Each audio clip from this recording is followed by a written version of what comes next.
Welcome back to Maker Manager Money with Kyle Knowles, the podcast where we explore the journeys of entrepreneurs who've successfully navigated the world of making, managing, and of course, money.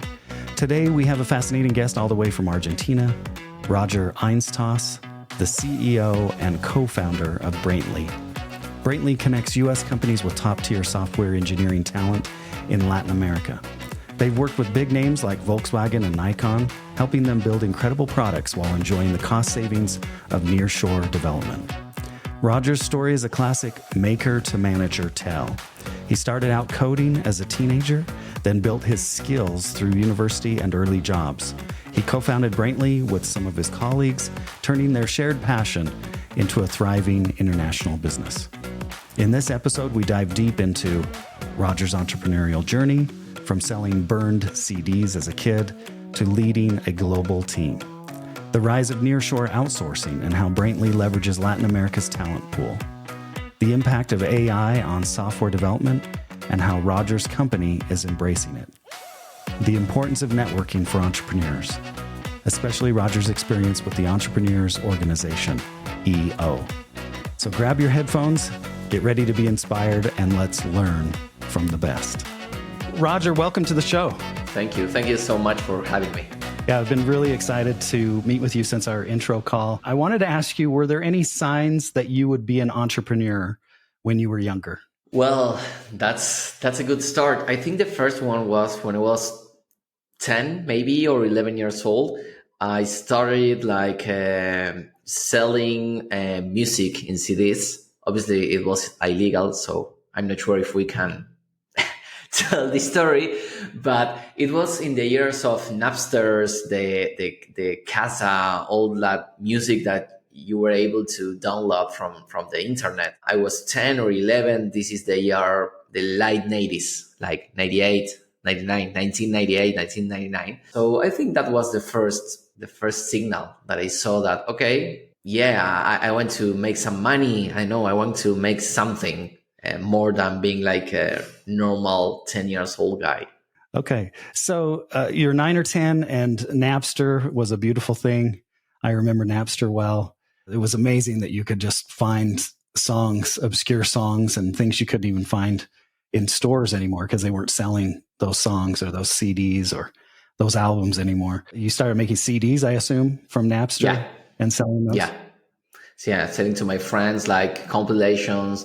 You know, I remember that in those times you could maybe burn was the right term for that, burn like 10 songs or 12 songs in a CD. So that was also the moment when I started like creating a kind of love for the Beatles. We talk about that. You can see my Hofner bass. I love it.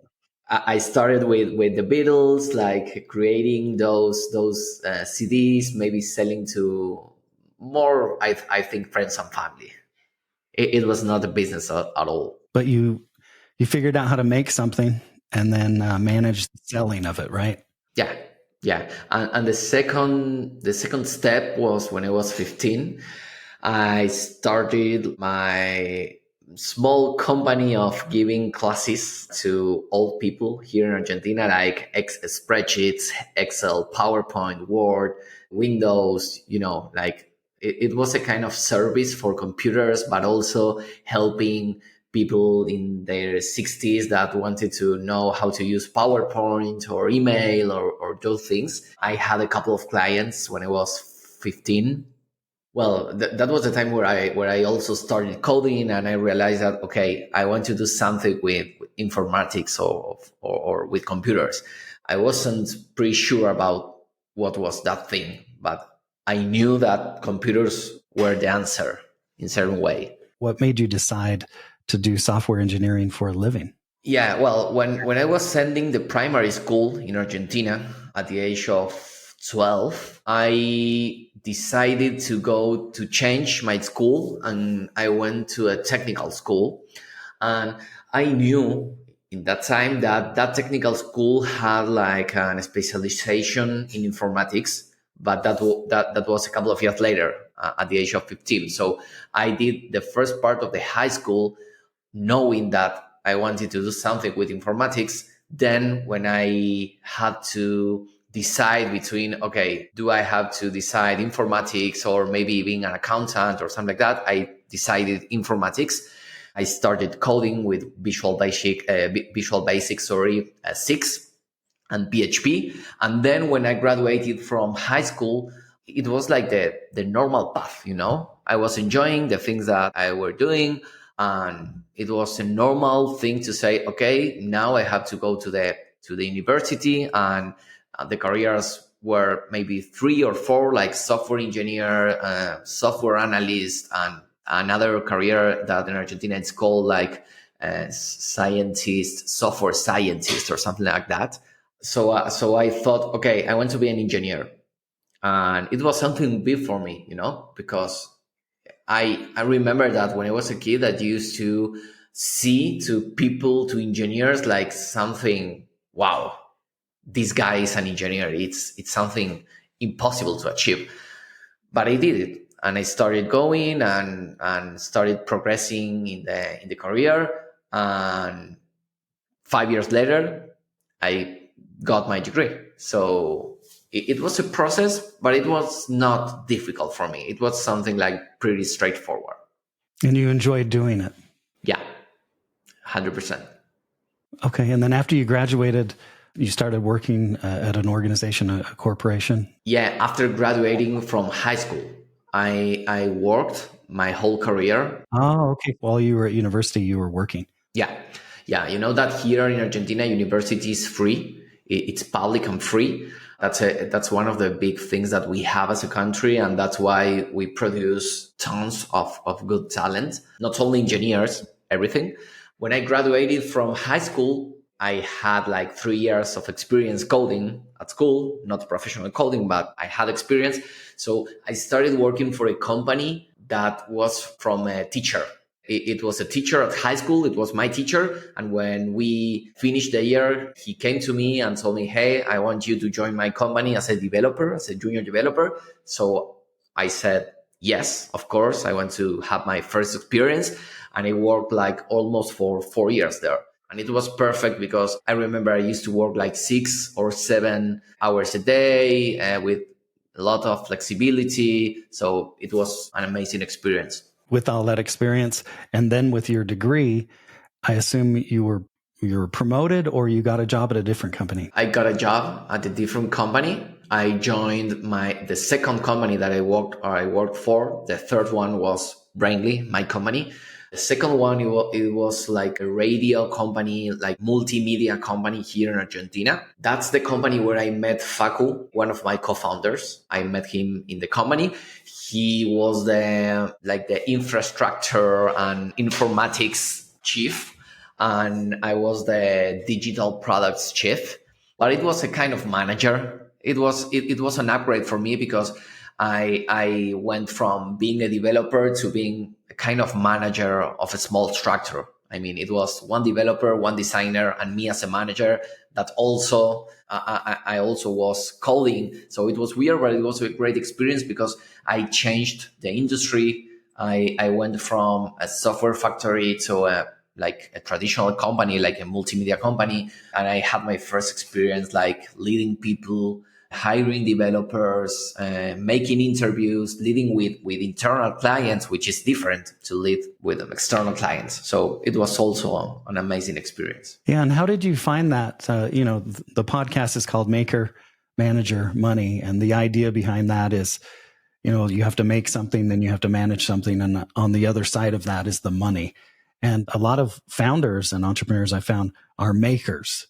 They start out in software development, much like you did, making things, right?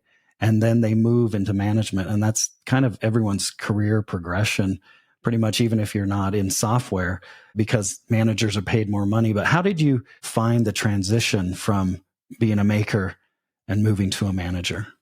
It was really tough because nobody taught me about how to do it. I just got the job and started doing it. And I remember that in the first moment, I had problems with the internal team because one of the team members was waiting for a promotion, and then I came into the company and took the role, and she was expecting that why I'm not the person for that role. So she was always fighting. It was not a good experience, but at the end we ended up having a good relationship. 15 years later, I think, yeah, it's almost 15 or more, almost 20 years, almost 20 years later, I realized that she helped me a lot because I was too optimistic about how people work. And when you are a leader, when you are a manager, which I think are different things, being a manager and being a leader, but when you are managing people, you have to understand that not all the people will do the things as you are waiting. Not all the people will have the same accountability about the tasks, and that's not enough for deciding firing someone. Maybe it's okay the amount of accountability that they have for this role, and you have to deal with that, and you have to understand that, okay, I'm deciding that it's 6 p.m. and I will not go home because I have these things to get done, and I will be at the office. And she or he, it's 6 p.m. and they just go home. And you have to be comfortable with that, understanding that not all the people will work the way you are expecting them to work or the way you work. And that was a big learning for me. Even later for founding the company and starting building the very first team. Let's talk about when and how you and your two co-founders decided to become founders and entrepreneurs. Well, it was Facu, the one who started telling me, hey, we have to do something. We have a big opportunity. He's the visionary of the company. And nowadays, he has like the official title of visionary of the company. But trying to think 15 years ago and coming back to that moment, he also had the vision that we had something really good in our hands. Like we were developers, we were technical people, but also with soft skills. And we had an opportunity of working from Argentina to the States, even helping in that moment different kind of companies here in Argentina. So he was the one who started saying, hey, Roger, we have to do something. We can't be here at this company forever. We have an opportunity. We should start. So we started looking for clients, not knowing how. I mean, it's something that right now, nowadays, we still are looking for new finds of getting new clients. Imagine in that moment, like not having any idea of how to run a company or even more get a client. The first opportunity came by a friend of mine who was working for a startup in San Francisco, in Silicon Valley. And they were looking for a software engineer, for a developer in Latin America. And he told me, hey, Roger, we are looking for a developer. Do you want to be that developer? With your company? So I obviously said, of course, and that's how we started with that first client in Silicon Valley. It was like going from 0 to 100, like overnight, like working for clients in Argentina, in our jobs, in our official jobs, changing to American mindset, trying to understand them, another language. Remember that English is not our native language, so it was full of challenges, but we did it. That's awesome. So you founded Braintly in 2013, or was it 2010? Are you coming up on 15 years? No, it was in 2012, the end of 2012, and we got the first client in 2013, maybe almost a year after starting. Because you know that when you start, it's like, okay, let's pick a name, and you start.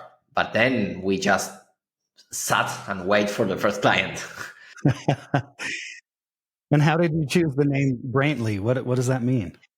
Well, that's a good story. It's something funny because it's like when you buy a dog or you adopt a dog, and you always I know, for instance, we know that if we have a dog, we want to name it like Pixel. because it's funny for us, the word. But I'm sure that when the moment arrives, we will not be sure of naming it Pixel. So the same happens with a company. You are full of names, but when the moment arrived, we didn't know what was the correct name. So we started playing with a tool, like a web tool that used to merge different kind of words. So I swear that I can't remember the words, but I think that it was something like brain and brilliant.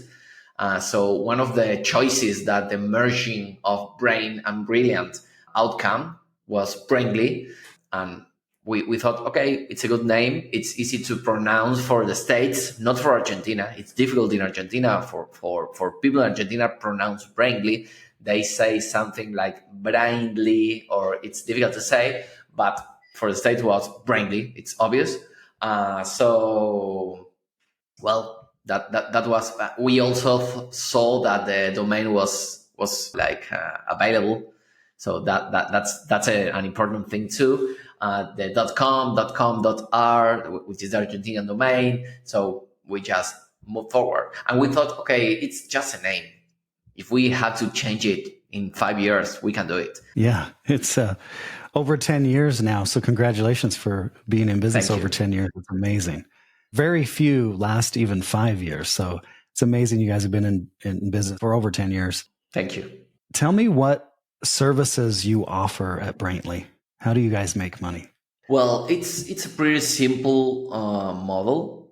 We are helping companies, especially in the US, to build their engineering teams in Latin America. So the basic case studio is a client, like a small or medium-sized company in the States that wants developers in Latin America. And they don't know how to hire those developers, how to pay them, how to manage them. They want developers or they want engineers in general. I would say developers, project managers, quality assurance, whatever. So they come to us and we help them hire that people in two modes. One mode is staff augmentation. So if the client has a technical team, a CTO, VP of engineering, or something like that, we can assign the developers without management. So we recruit the developers, we make the hard and soft interviews, the technical interviews, we vet the person, and then we present it to you and say, hey, he's Roger, he's a software engineer, this is his experience, this is the test that we ran over him. And if you decide to move forward with that person, we hire that person. We take care of administrative things, taxes, paying them in Latin America, having them happy, everything. And you pay us. We have a legal entity in the States, so you will be hiring an American company, but having the chance of hiring people from Latin America. The other model, which is not so different, is when the client doesn't have a technical team, maybe a founder team that it's not technical, we assign an entire team, not only one developer, which we call a squad. And it has a project manager, a quality assurance, and a developer. In that business model, the economics are the same. I mean, the administrative thing is the same. So we hire the people, we recruit the people, we take care of those things. So you can focus on your business. And we help through the project manager to create and think the roadmap, to execute the task, lead the team. We in this model, we involve much more people in your business model because you are open to that, because you are not technical. So you need someone that can help you translate your business thoughts into technical or software solutions. So we get more and more involved.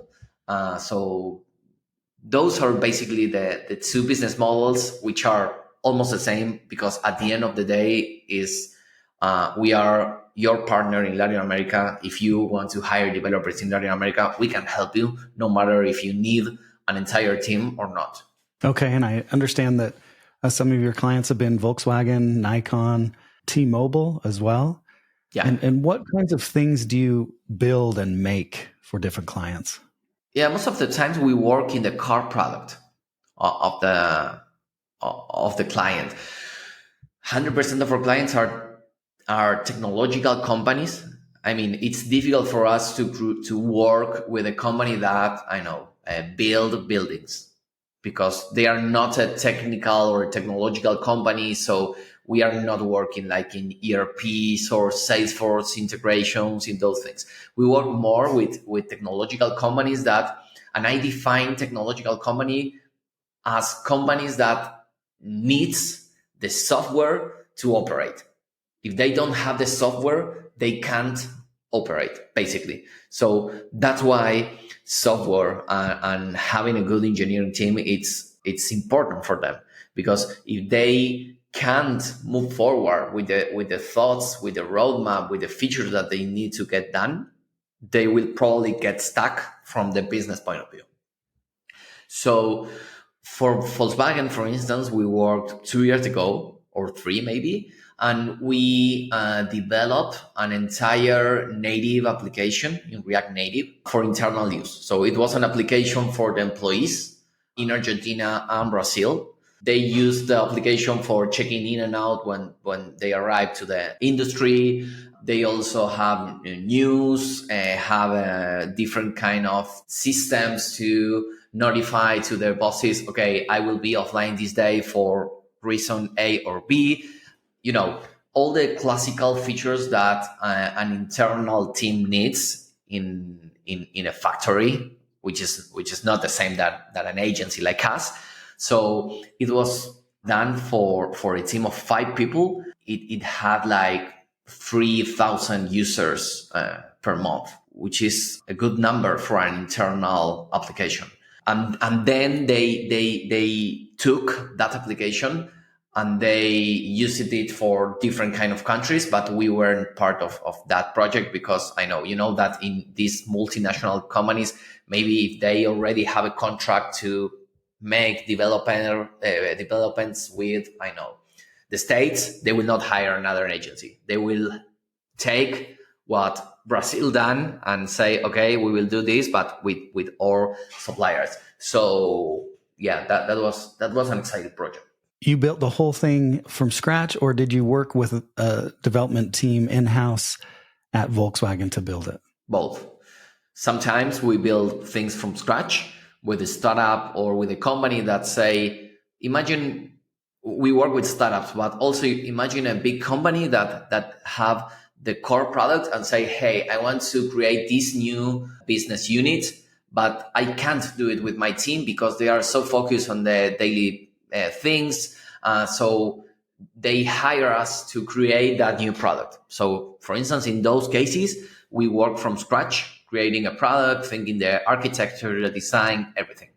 In other cases, in staff augmentation, for instance, we work with software that maybe, I know, was done a year ago, 2 years ago, 5 years ago, and they have their team, and we plug our team to the client's team to empower the whole team and have like more capacity and more ability to develop more and more things.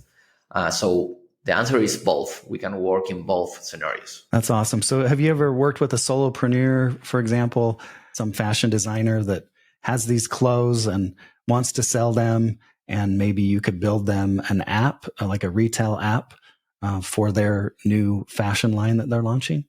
We used to do it, but we don't do it anymore because we are in the last 3 years, we are focusing more in companies because we understand that it's better for our business because companies can give us like more predictability about revenue, about long-term projects.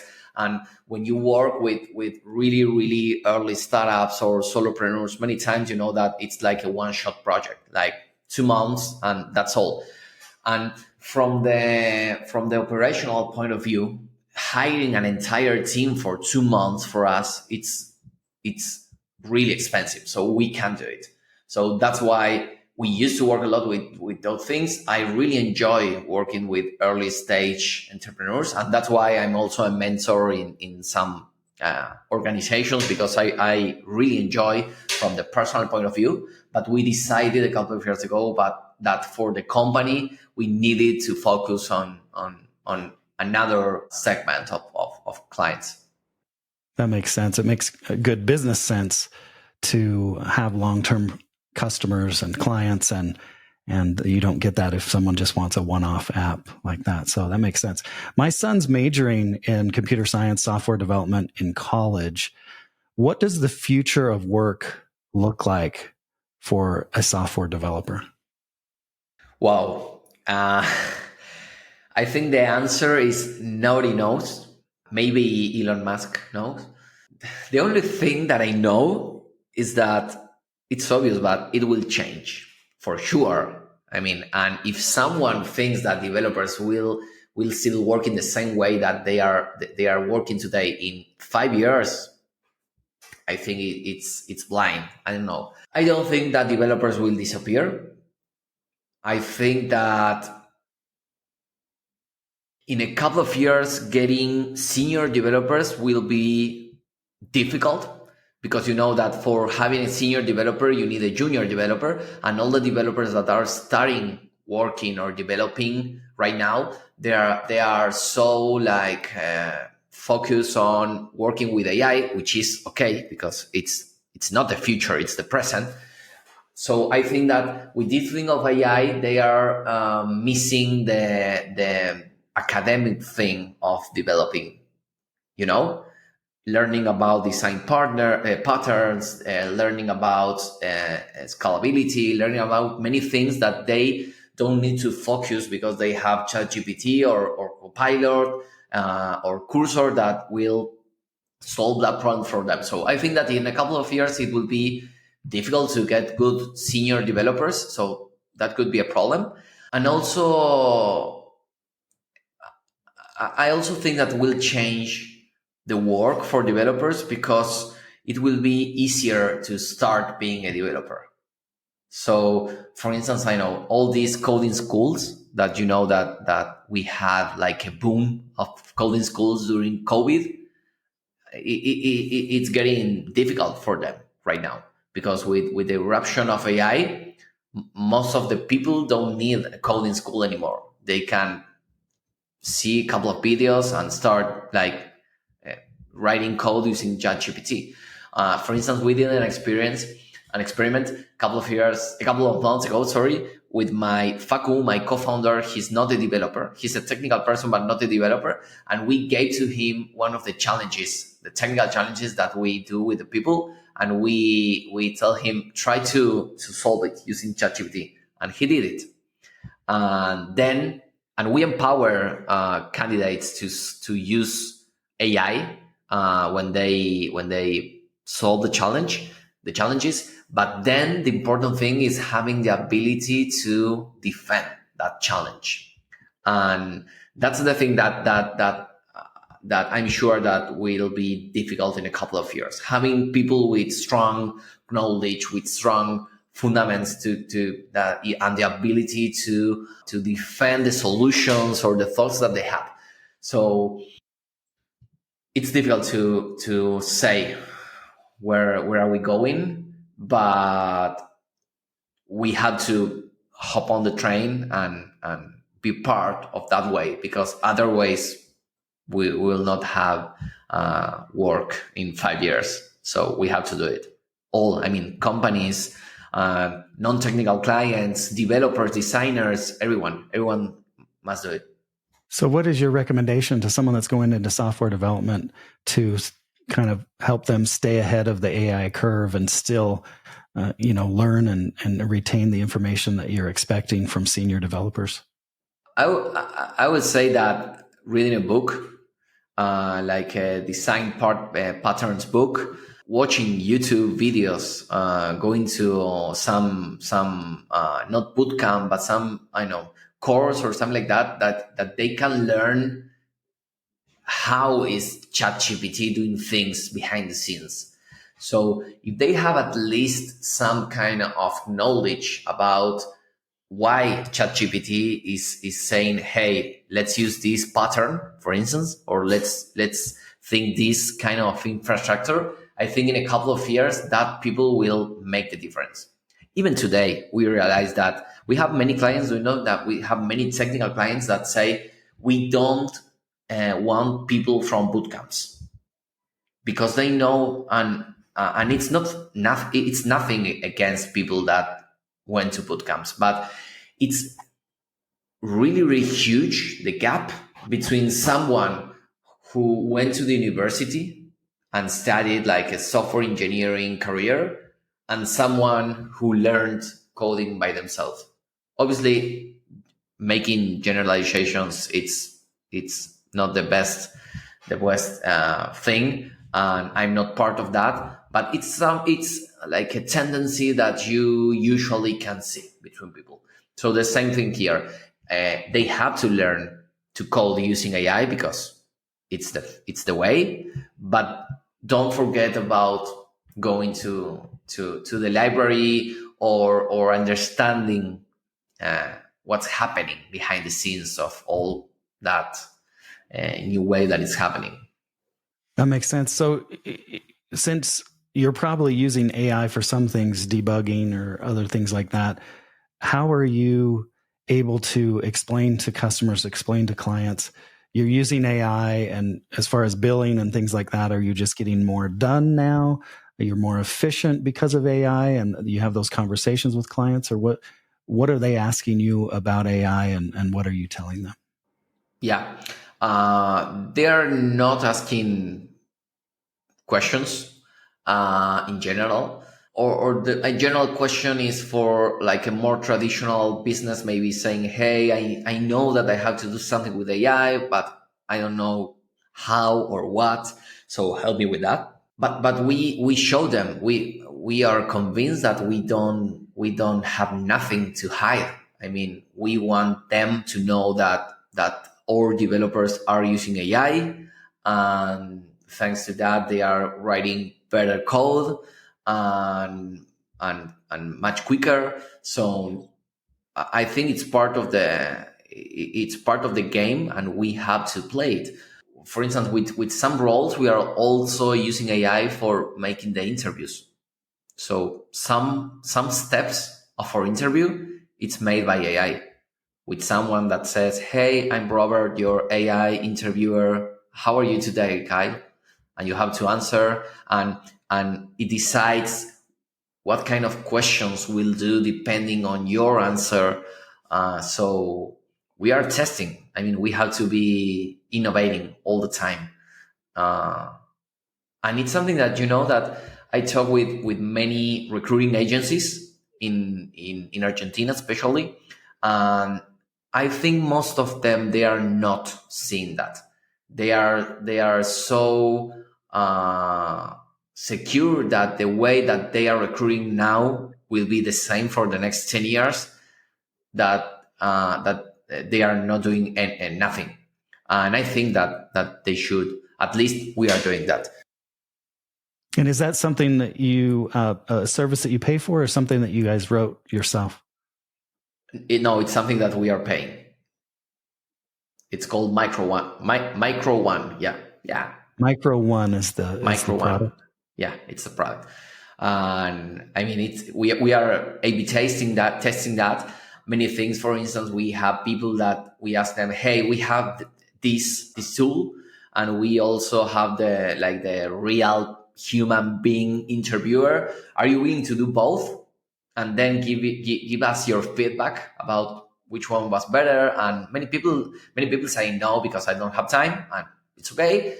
And other people say, yeah, obviously, because that I always say that developers are split between two big worlds: the one that love doing interviews, and the one that don't love you doing interviews. I remember when I was a developer, I loved doing interviews because it's an amazing way of learning new things. Because you go to an interview, and the best thing that can happen to you is that they ask things that you don't know. So you get out of the interview and say, okay, what was this thing that they asked me? And I don't know. So it's a great way of learning new things. At least it was for me 15 years ago. Yeah. interviewing and being interviewed. Both. Being interviewed and interviewing other people is a great way to learn, for sure. So I was going to ask you, what's your favorite LLM to use? I'm testing ChatGPT, Claude. ChatGPT and Claude are the main ones. Do you have a preference for different tasks, or? Yeah, for things that involve images, it's better ChatGPT, I think. But for instance, for reviewing an email, a follow-up email, or a feedback or something like that, it's better Claude. I think it's more natural, or at least I feel that it talks like more like me than ChatGPT. You know that ChatGPT introduced like big words, and many times remember that my main language, it's not English. So if I am using those like amazing words, it's obvious that I didn't write that. I mean, when I talk with someone, even through email, obviously I do my checks and everything, but they have to know that I'm not a native speaker. I mean, it's like if I'm talking with you in Spanish, I'm not expecting you to have my accent or don't miss any sentence or verb or whatever. Or using big words, right? Or using those big Yeah, words you talked about. Yeah. yeah. So I'm using both. Probably more ChatGPT. Most of the uses are for social media, writing emails, brainstormings. For instance, now I'm working on the strategy for next year, for the sales strategy, and I'm using it like a consultant for thinking about lead generation strategies, or I know I'm planning the events that I will be going to the States next year, and thinking, okay, give me a list of the events that match this, and that. And it's like a friend that you have seated next to you and you can talk with. Yeah. Very smart friend that never gets tired and Yeah. doesn't have any biases about you or emotional baggage or anything like that. So do you have ChatGPT on your phone then? Yeah, but I use it more from computer. I try not to use my phone to work, because it helps me to maintain that the work-life balance. I only have Slack and WhatsApp. Okay. Well, I was just going to tell you that you talked about using ChatGPT to brainstorm, sales strategies and things like that. But one of my favorite uses of ChatGPT is the voice mode, and just going on walks and having conversations and brainstorming all kinds of ideas. It keeps the whole transcript. You can ask it to summarize it at the end. What are the next steps? What are the actions that we've come up with talking about here? And it's just a wonderful use of AI and ChatGPT. I wish Claude would come out with voice mode too, so that I can have, vocal conversations with Claude as well. So what are you, or I was just going to ask you, how do you use AI at work, and do you use it in your personal life, and how so? I guess we already talked about, we talked about emails and Yeah, at responding to work. emails and analyzing things. Yeah, Yeah, go that's the ahead. way I use it at work. In my personal life, yeah, I use it, but I know. I remember this year I went to Miami for an event, and I only had like half a day to go to the shopping. For Argentinian people, anyone who is listening to this podcast and know some Argentinian know that every time we go to the States, we go to the shopping because it's much cheaper to buy than buying in Argentina. And I only had half a day, so I asked ChatGPT, "Hey, I have." First, give me a list of the store that I have in Sogras, which is one of the biggest shopping centers in Miami. So it gave me the list, and then I told him, okay, I want to go to these 20 stores. Please build for me the best way of going through those stores, taking into account that I'm alone, not with the kids. And I have and I'm going in the morning. I remember that I told it. I know if ChatGPT is him, her, it. So yeah, I use it from the personal point of view for those things, but not too much. Awesome. And you're still involved with the EO as well, the Entrepreneurs Organization? And you would recommend that to new entrepreneurs? 100%. Yeah. Yo has been amazing for me. I joined 2 years and a half ago. It's a global entrepreneurs network. It has like almost 20,000 members all over the world. I know in the States, Japan, China, Argentina, everywhere. And here in Argentina, we are more than 100 members. And it's amazing because you will find no matter the country you go. I mean, every time I go to the US, I try to meet with people from EO.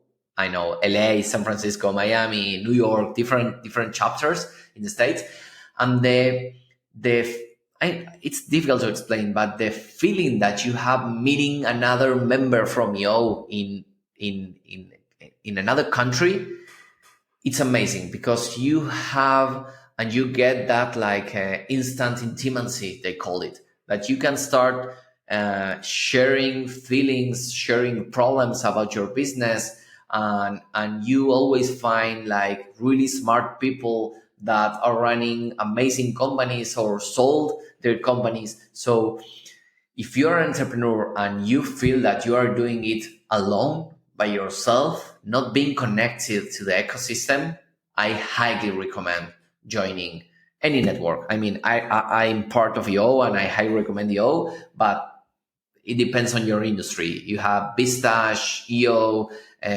We are now trying to join a Hamtoms in New York. So any kind of organization that can help you be more involved with other people like you that are in the same mood, I would say, like running a company, leading people, having people issues, having issues with clients, having like challenges about how to grow or how to run the company, whatever. It's really, really useful. Awesome. What's your biggest goal right now, Roger?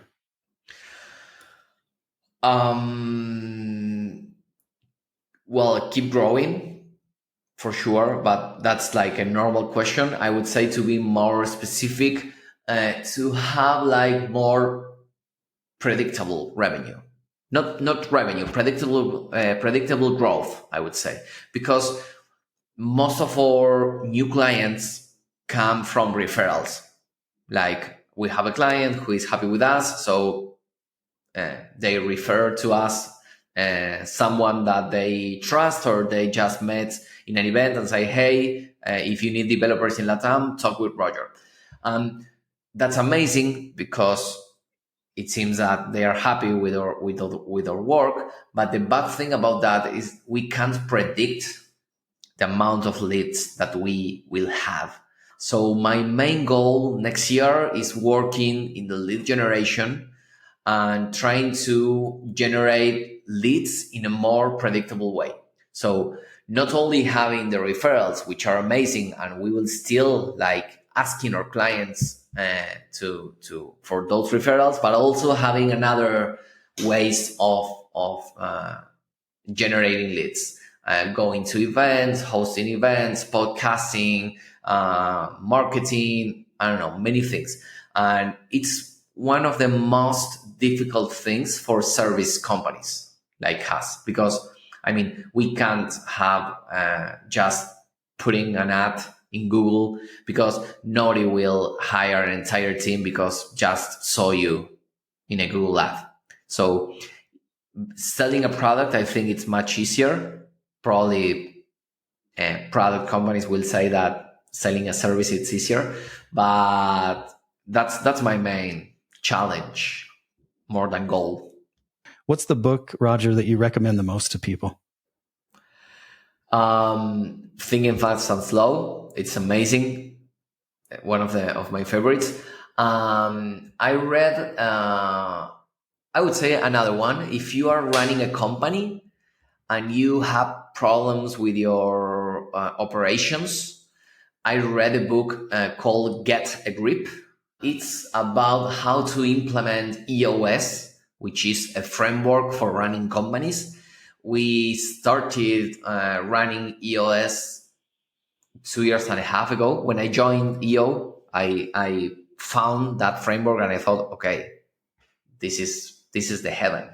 And I read that book, and I don't know if the book itself it's amazing, but it teaches you very in a straightforward way, very easy, how to run that framework. And if you are dealing with day by day problems constantly in your company, understanding that book and that framework will change your life. So that's why I would recommend that book. Yeah, that's great. I can't recommend the book Traction enough to people because it's the entrepreneurial operating system, the blueprint, but I haven't read Get a Grip yet. So I'm looking forward to reading that. Thanks for the recommendation. Now we're running out of time here. So I just have a few questions left for you, Roger. You saw Paul McCartney in Argentina, and I know I found out that you play guitar and play bass guitar. Are you in a band? Do you write music, and what kinds of music do you like to play? I'm not in a band, but it's one of my pendings. I don't write music. I can read music, but I don't write music. And my top one band, it's the Beatles. I love the Beatles. I started listening to them when I was 10, 11, and it's part of my life. But I also like some like national rock from Argentina. I'm pretty open. I mean, but if I have to answer like a black and white answer, it's the Beatles. That's my favorite one. Awesome. So what's one thing you'd like to change about yourself? Being less anxious, probably. I'm a really anxious person. I'm much better than 10 years ago, and it's good for sometimes for the business, but other times having like, I know when you're working on sales, you can be anxious, and it's difficult many times to deal with that.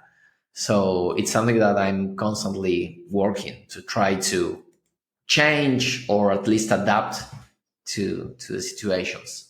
Yeah, I think a lot of entrepreneurs are anxious and get up early and stay up late and those kinds of things. So what are some of the ways you deal with your anxiety?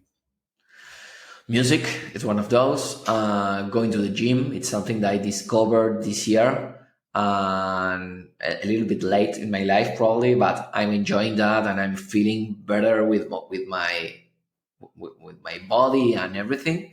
And spending time, like no working time, like with friends, with the family, going on vacations. I really love traveling, so every time I can, I go on a short or long vacations with the family. My partners always say that I'm taking too much vacations, and I always answer them that they should be doing the same. I'm a big fan of this way of thinking that life is you only have one life, so you have to live it. You have to enjoy every little moment because you never know.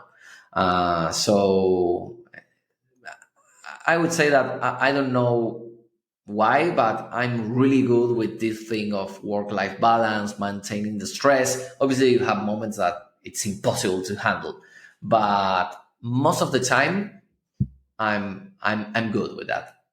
I like that. I like your attitude of YOLO, right? You only live once. And you had mentioned, is it FACO? Am I saying that FACO. right? FACO Yeah. is the visionary of the company. What's your other partner's name? Federico. It's like Frederick. Yeah. Okay, Fede. And what is his role? And then what is your role? Federico is the operational guy. I used to work in that seat in the operational role, but 3 or 4 years now I just moved from that role because that's the real stressful thing, being in the operations. So he's running the operation much better than I used to do it. And my role is being in the sales team, leading the sales team, talking with clients, discovering like new opportunities that we have with them, and going to events, being the face for the company, and obviously leading as a CEO, like the conversations with people, but not the day by day conversations. That things are overfed, and the other ones are on me. Awesome. So you're leading. Yeah. And what is the difference in your mind between leading and managing? It's a little bit philosophical and not. I think that when you are leading, you are inspiring people to do things because they really buy the idea. They really believe that that's the way of doing the things.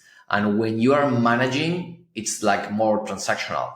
It's like, okay, you are good organizing others' time, others' tasks, and saying, okay, you have to do A, B, and C, and this is the order. That's managing, and dealing with the day by day people issues. But when you have like difficult situations with people in your company, that's the moment when, or even difficult situations in the company, like I know, firing people or losing big clients, those kind of things.